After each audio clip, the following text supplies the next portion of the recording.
here for another 5 minutes or so. Installment of meeting Maastricht digitally.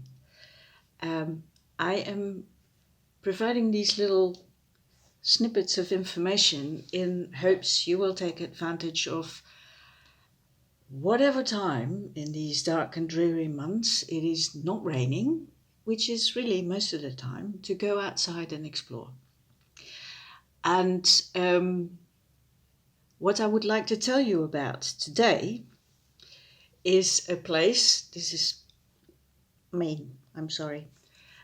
a place you can not explore right now because you need a guide for that. And the guides are not providing tours at the minute. We are awaiting new guidelines from the government on the COVID response. As soon as you can, find them. Maastricht Underground or Stichting Maastricht Vestingstad, and they will take you underground. This is what I would like to talk about today, Maastricht Underground. And one specific part of that, we call it, not quite correctly, Kazematten in Dutch, Casemates in English.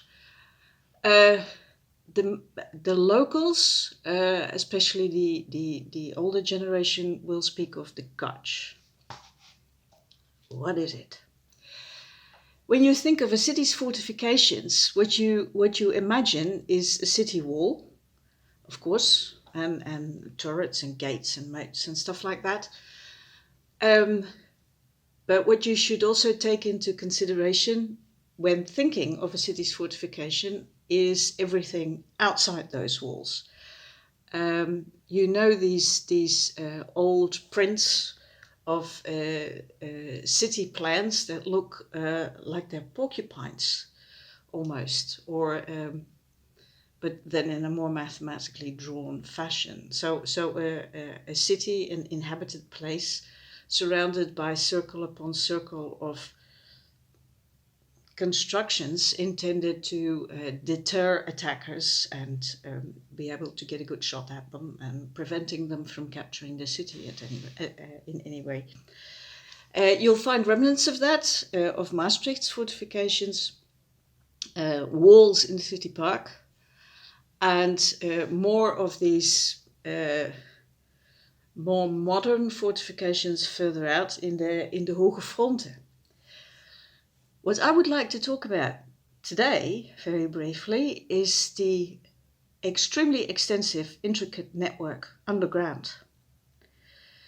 Whereas we just have bits and pieces here and there above ground, the network underground is intact to a large extent, which means you could walk underground from the northern edge of the city center on the Maas River all the way around to the southernmost point of the city, touching on the Maas River.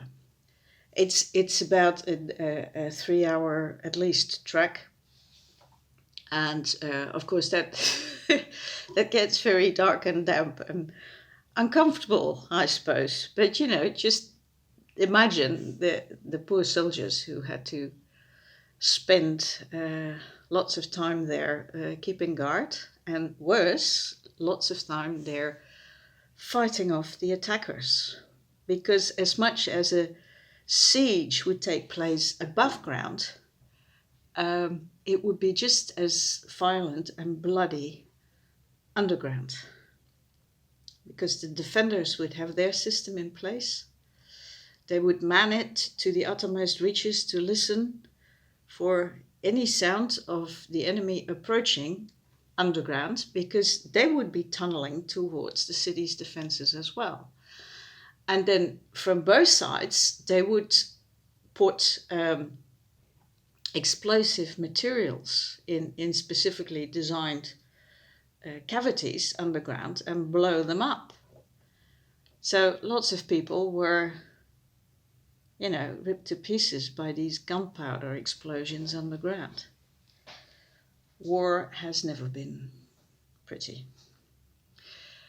Um, what else could I tell you about this very briefly? Yes, the more recent uses this system was put to, slightly ironically, they were conceived and built as machines of war, but the most recent jobs they have provided for Maastricht's populace is keeping people safe, serving as air raid shelters during the Second World War, and parts of it have even been adjusted to provide safe spaces during an atomic attack during the decades of the Cold War.